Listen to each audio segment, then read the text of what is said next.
titre de cette soirée, c'est « Quel couple je veux construire ?» Là, j'ai pris les photos des couples qui viennent de partout dans le monde. Quelques couples que vous reconnaissez, j'imagine. Oui. Le président des États-Unis et le futur roi et reine d'Angleterre. Okay?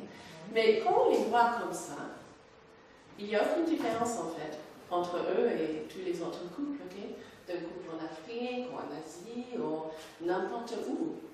Et je crois que c'est dans le couple qu'on peut être vraiment égaux. Égal, voilà, égal. Parce que là, je crois que la vraie égalité, c'est d'être aimé et de aimer et d'avoir l'amour de notre famille. Et est-ce que l'amour que le président éprouve dans sa famille est différent qu'une famille en Afrique, ou ma famille, ou la famille de M. Isna, ou n'importe quelle famille? Non, je ne crois pas. Cet amour qu'on éprouve dans notre couple et dans notre famille est le même pour tout le monde. N'importe la position dans la société. Donc là, si on veut continuer, là, nous parlons du couple. Moi, je vais parler un peu plus de manière philosophique, peut-être. Okay? Je ne suis pas philosophe, okay? Je ne suis pas expert, okay? Je suis que parent, okay? Mais je présente peut-être une vision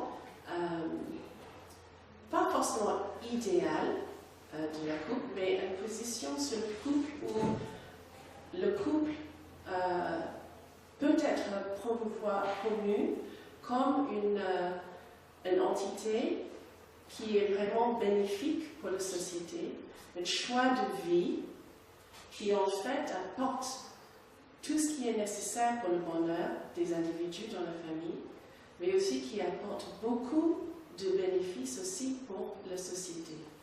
Donc, je ne veux pas dire que voilà, c'est comme ça qu'on doit faire, okay? Mais c'est présenter une position sur le couple que je crois est vraiment valide.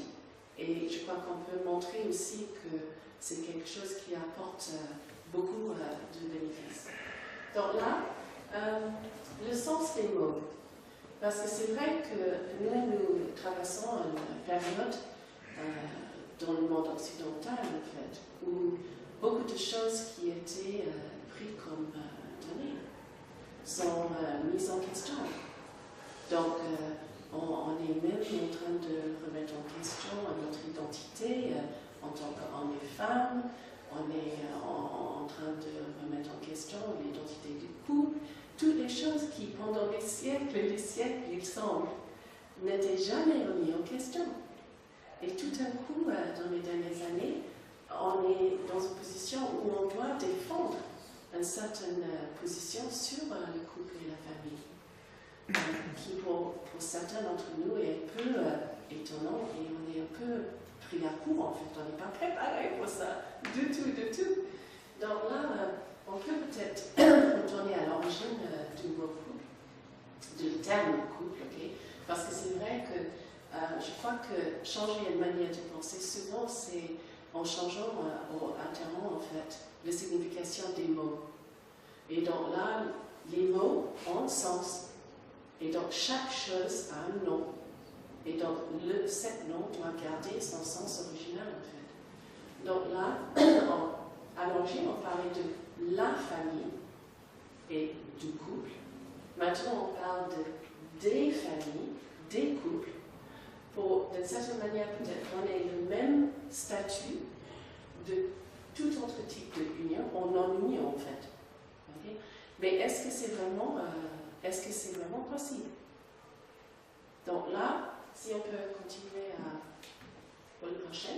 Donc là, le couple, okay, non masculin, le premier sens, et le sens que pour nous est le sens, voilà, le sens majeur, et aussi pour la plupart de pays, de peuples du monde, signifie un mari et une femme, ou un homme et une femme, vivant ensemble avec le synonyme époux.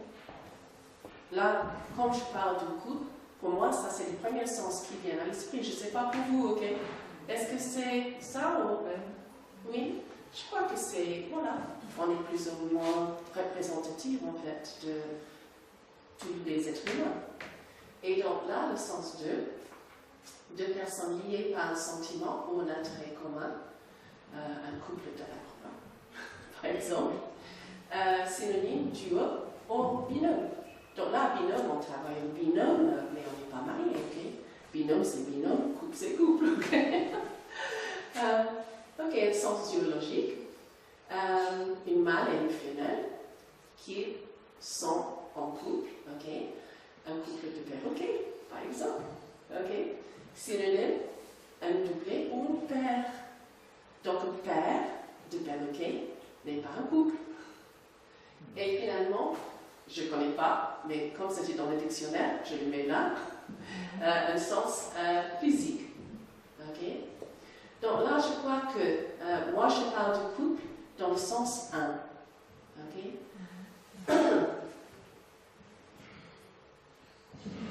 On peut continuer, oui. Voilà. Comment sommes-nous arrivés jusqu'ici? C'est un arbre généalogique, c'est pas le mien. J'en ai un arbre généalogique, en fait, qui remonte à 400 ans sur le côté de ma mère, en fait. Et c'est vraiment étonnant de voir comment une famille peut se répondre, en fait.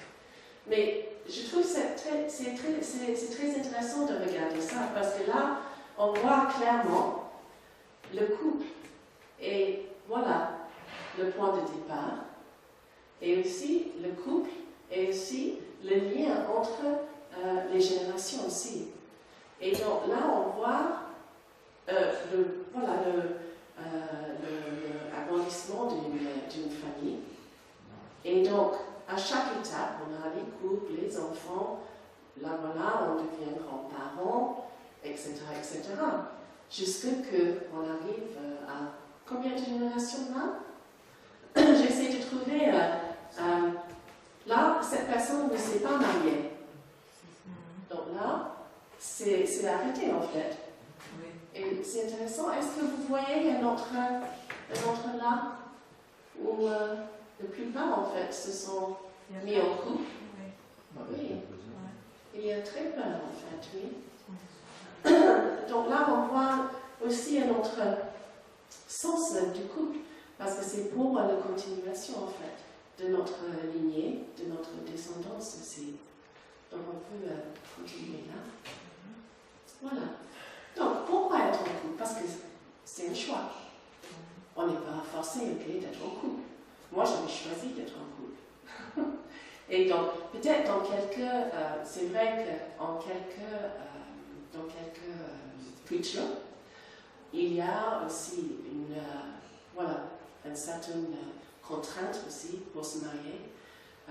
Mais je crois que dans l'idéal, choisir d'être en couple, c'est quelque chose qu'on fait librement. Donc là, pourquoi faire ce choix donc d'être en couple? Pour moi, c'est parce que le couple, c'est l'axe central et la base de la famille. Et deuxièmement, à travers le couple, on transmet certaines valeurs en fait. C'est pas par les paroles en fait, c'est par notre vie. Donc par notre vie, la manière qu'on agit, la manière qu'on aime. Là, on transmet une certaine valeur à nos enfants. Et aussi, on transmet des valeurs à la société aussi. Et peut-être pas finalement, mais c'est aussi pour créer une descendance par la filiation naturelle. Parce que c'est vrai que le lien de sang sont vraiment extrêmement forts. Et donc, pour créer cette descendance, voilà, on se met en couple. Je sais que pas tout le monde font la même chose, mais pour la plupart de nous, créer un couple, c'est aussi pour créer notre descendance. Donc, construire un couple.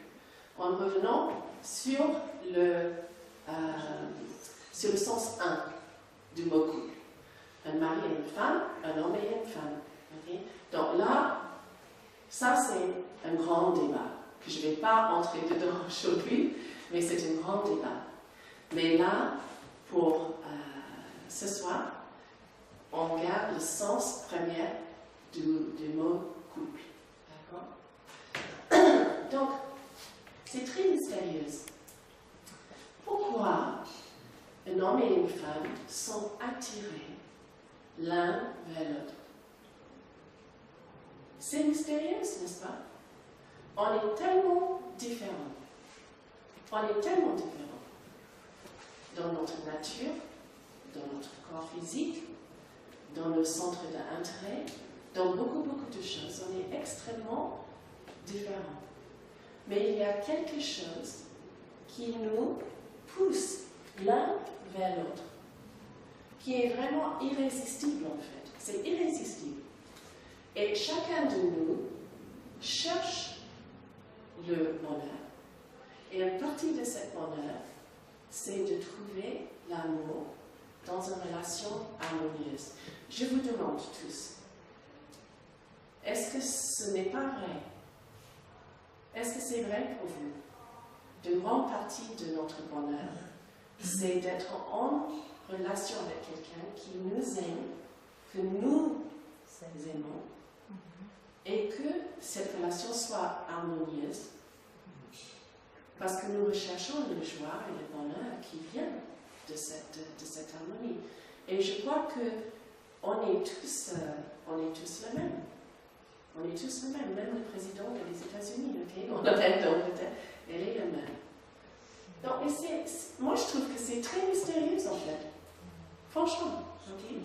Parce que tous les adolescents qui sont en pleine évolution de hormones, etc., parfois c'est une vraie souffrance, okay? Et malgré eux, voilà, ils continuent, okay, d'aller l'un vers l'autre.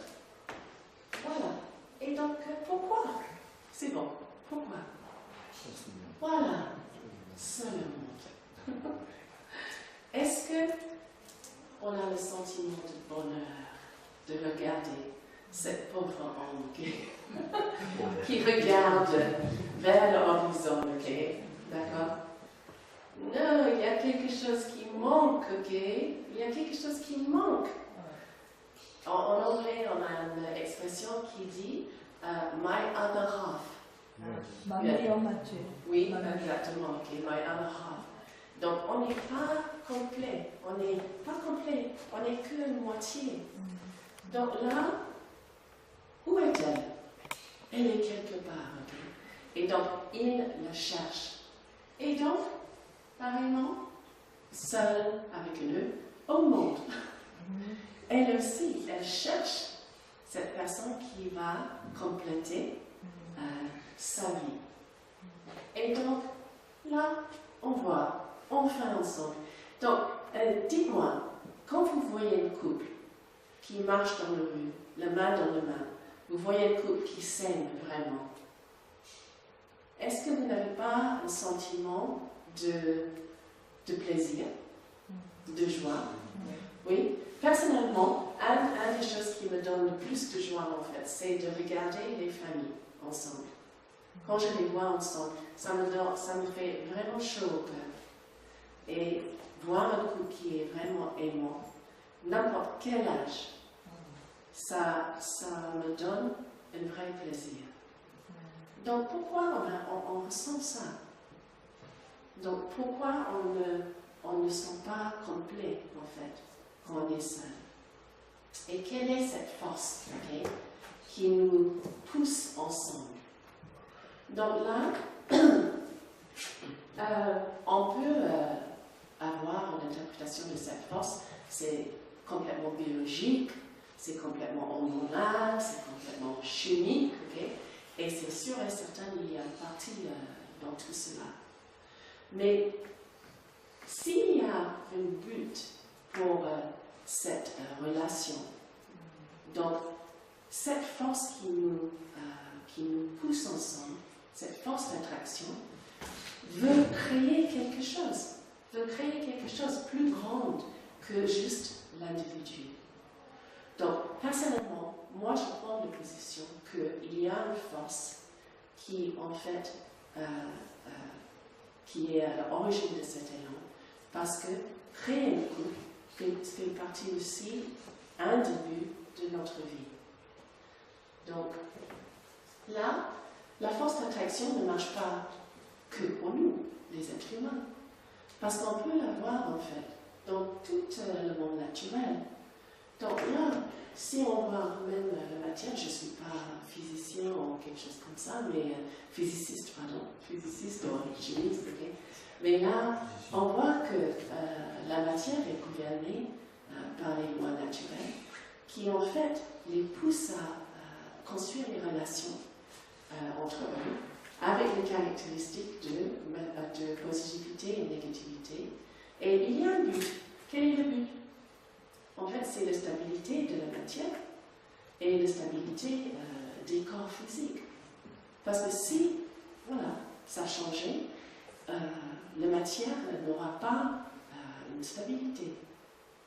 Donc, le monde végétal aussi, qui est gouverné par les lois naturelles, avec aussi les mêmes caractéristiques, pas les mêmes caractéristiques, mais les caractéristiques complémentaires de masculinité et féminité, avec un but aussi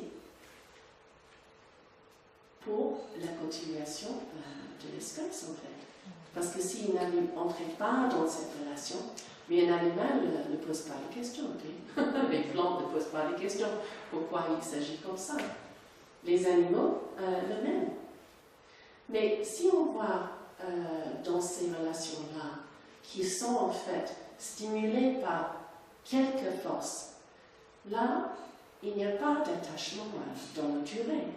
Les animaux ne s'attachent pas pendant des années, même vis-à-vis de leurs enfants. C'est peut-être pour quelques mois, quelques années au maximum. Et donc, ils n'ont aucune conscience non plus de leur existence, ni les conséquences de leurs actes. Donc là, ça c'est vraiment gouverné par l'instinct et les lois naturelles. Mais on voit quand même que la nature répond aussi à cette force d'attraction et qu'il y a clairement un but dans tout ça. Donc, pour nous, les hommes et les femmes, okay, on sait pertinemment que nous avons un corps et nous avons un esprit. Donc, notre corps est gouverné par les lois naturelles, mais aussi nous pouvons intervenir. Parce que si je ne veux pas manger, si je ne veux pas boire, moi je peux intervenir en fait. Et aussi, nous avons le même but dans nos relations, c'est le fait que c'est la continuation de notre espèce. On voit aussi que nous existons aussi avec certaines caractéristiques de masculinité et de féminité. Donc, nous ressemblons beaucoup, en fait, à la nature du côté de notre corps physique. Mais là, l'existence de notre esprit, ça remet en question un peu juste le fait que cette attraction, c'est quelque chose de vraiment physique et de l'ordre de chimique ou hormonal. Parce que là, nous sommes complètement conscients de notre existence et aussi les conséquences de nos actes. Et donc, nous avons la liberté de décider qu'est-ce qu'on va faire avec notre vie. Se mettre en couple de pas, d'avoir les enfants ou pas. Donc, malgré le fait que finalement, c'est pour la continuation de notre espèce, voilà, on peut choisir de ne pas prendre cette chemin. Donc, très important pour nous, nous avons un attachement et les responsabilités vis-à-vis à notre couple et notre famille dans la durée. Et aussi, nous sommes à la recherche de quelque chose de très profond dans nos relations, qui est le bonheur et l'amour. Pas que la continuation de continuation de notre espèce. Parce que le couple fait partie de notre propre épanouissement aussi personnel. Donc là, on voit que pour les hommes et les femmes, il y a quelque chose qui est extrêmement différent que le monde naturel. Donc on peut tirer les leçons du monde naturel, mais pas totalement quand il concerne les êtres humains. Donc on peut continuer. Voilà. Donc là, en parlant de la valeur du couple, donc dans la Déclaration universelle des droits de l'homme, il dit que la famille est l'élément naturel et fondamental de la société et a droit à la protection de la société et de l'État. Donc, comme il n'y a pas de famille sans le couple, on peut dire que le couple, en fait, c'est la base de la société, parce que le couple, c'est la base de la famille. Sans couple, on n'a pas de famille. Donc, la position de le couple est extrêmement importante pour la société aussi. Donc, quel est donc le rôle du couple? C'est à la fois quelque chose d'extrêmement intime, mais avec une grande importance pour la vie publique et la société aussi. Donc, en tant que couple, on n'est pas que le couple. On ne peut pas dissocier notre couple de la société qui nous entoure. Donc, on essaie parfois de juste être complètement privé, mais ça ne marche pas, parce qu'inévitablement, on a un impact dans la société. Et un rôle aussi.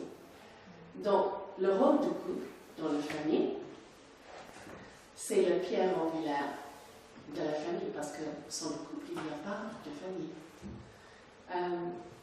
Ils sont les parents en devenir, les éducateurs de leurs enfants, et pour créer un environnement qui va répondre à tous les besoins de leurs enfants éventuels. Et aussi d'être un modèle pour les enfants, par leur vie, par leur amour, et en matière de caractère et d'amour. Pour la société, le couple, on peut dire le couple, c'est le pierre angulaire aussi de la société. Si les couples vont mal, la famille va mal. Si les familles vont mal, la société va mal. Donc, l'éducation de nos enfants, c'est dans quel but, en fait?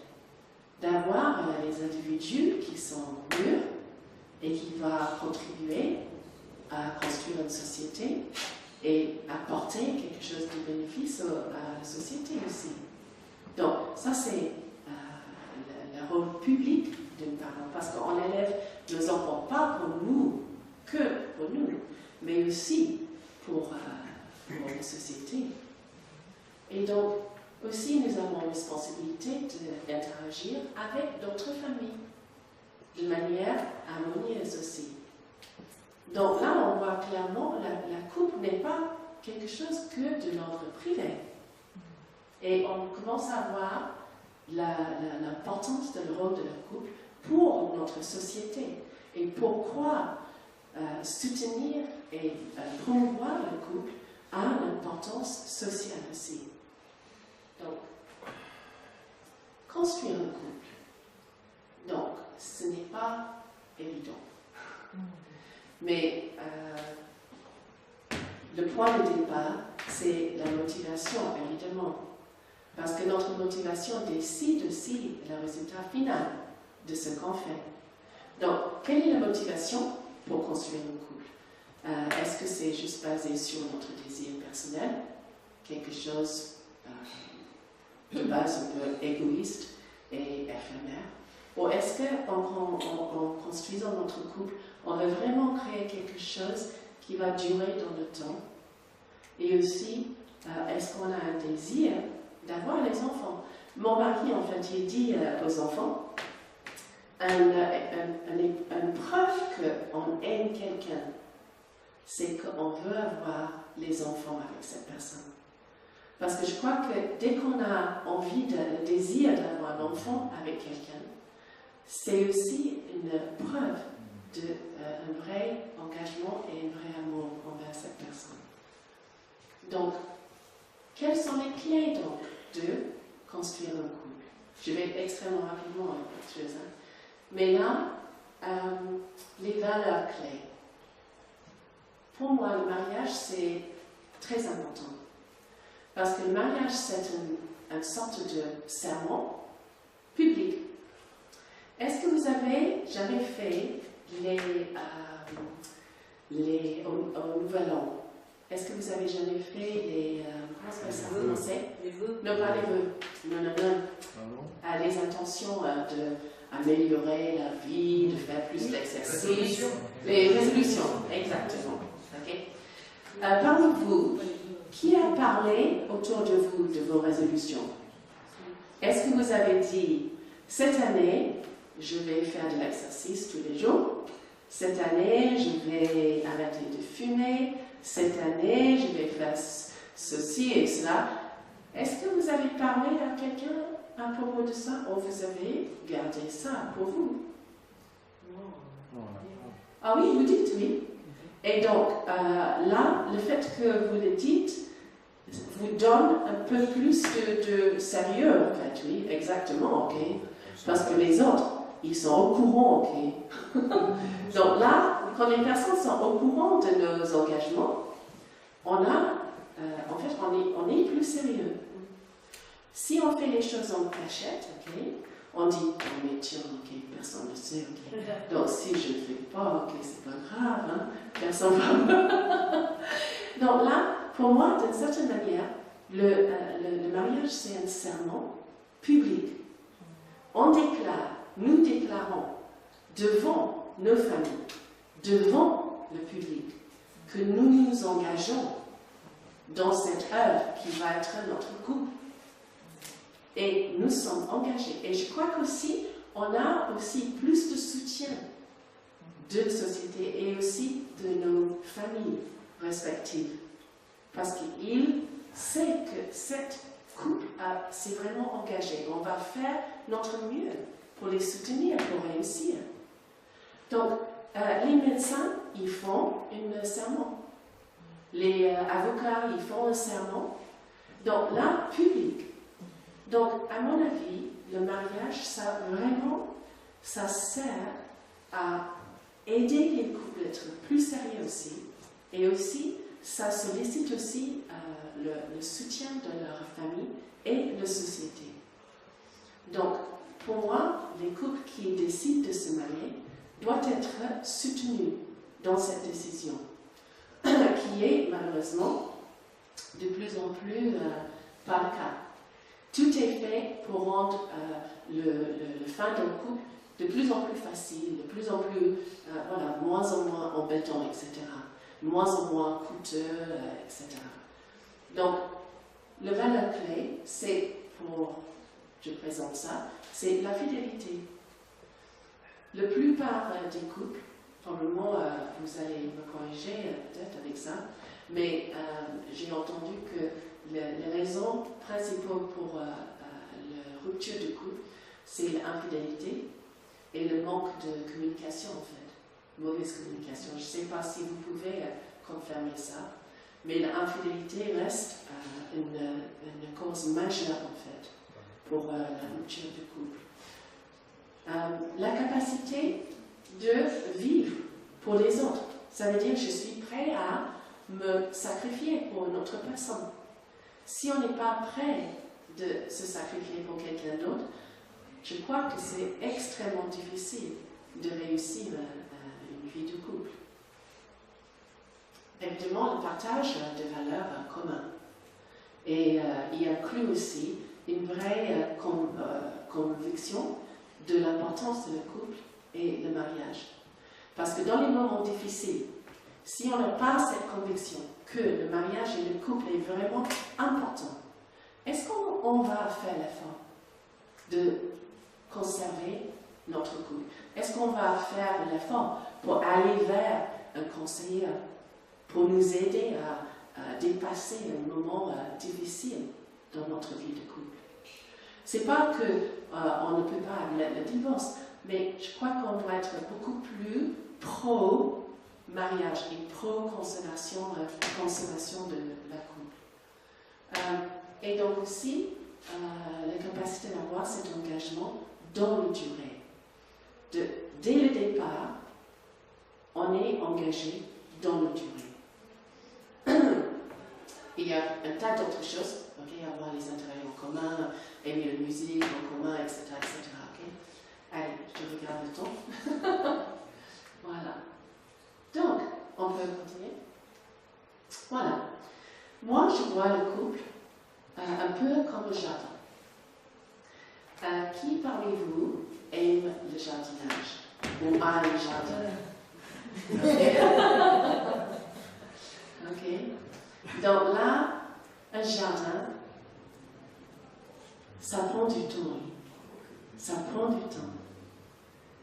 Il faut aussi s'informer beaucoup, n'est-ce pas?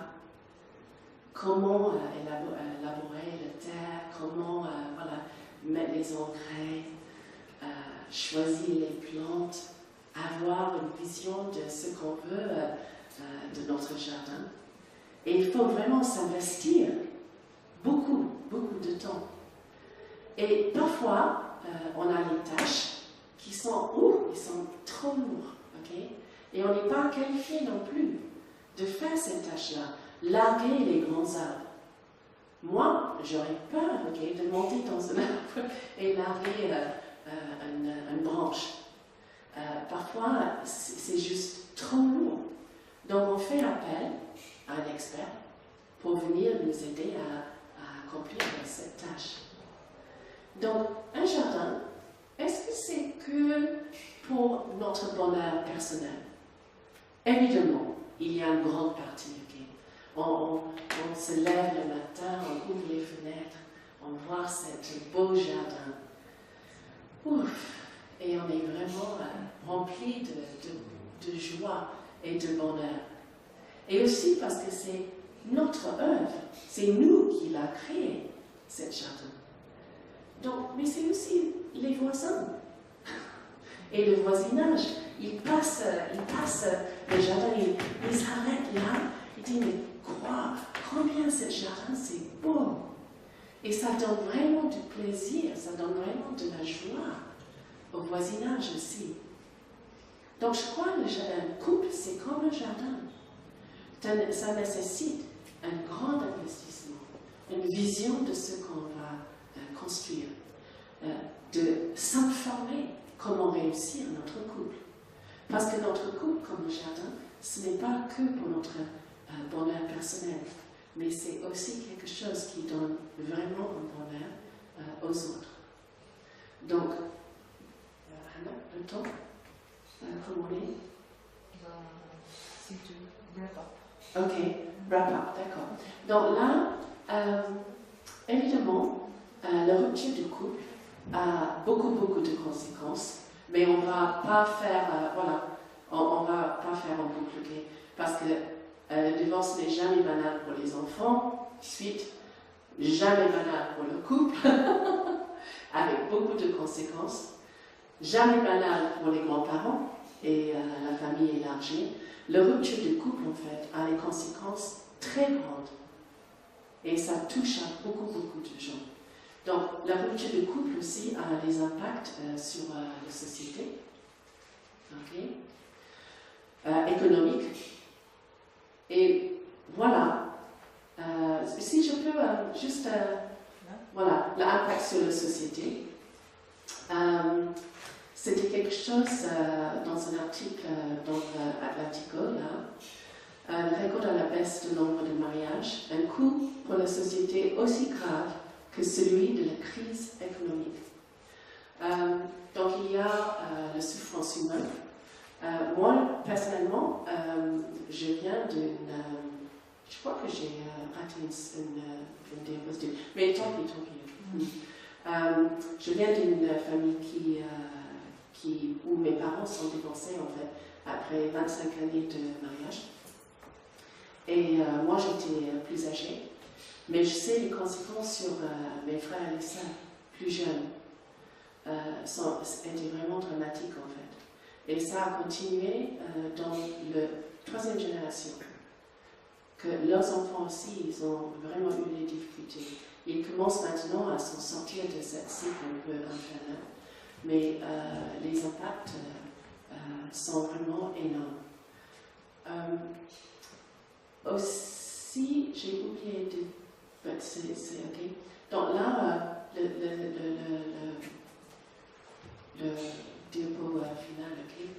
Donc, à mon avis, si le couple est l'origine, la rupture de couple est l'origine d'un malaise social, donc c'est évident pour moi que ça fait partie de la solution aussi. Et qu'il faut mettre en urgence les actions, justement, pour remédier ça, et pour reconnaître aussi la contribution sociale du couple et renforcer le couple et la famille. Donc, promouvoir le mariage et les valeurs de fidélité conjugale, créer les dispositifs pour conserver les couples, tels que les professionnels formés dans le conseil conjugal et matrimonial, et encourager une vraie réflexion sur le niveau national et dans le public. Et justement, ce genre d'intervention, c'est justement pour faire ça aussi, de soulever cette question, d'avoir un vrai débat. Quel est le rôle de la famille? Quel est le rôle de le couple? Quels sont les bénéfices? Donc là, pour que le public soit aussi informé. Et pour terminer, j'ai une citation de Bertrand Vergeny, qui est une philosophe et théologienne, qui dit que la société repose sur 3 choses: le mariage, la propriété et le contrat. Un jour ou l'autre, la société va s'en ressentir la question de sa survie se posant. On ne touche pas à un des piliers de notre société comme ça. Il faut se marier avec la vie pour vivre. Quand le mariage est malade, c'est le mariage avec la vie qui est malade. Ok, donc je vais terminer là. Merci beaucoup.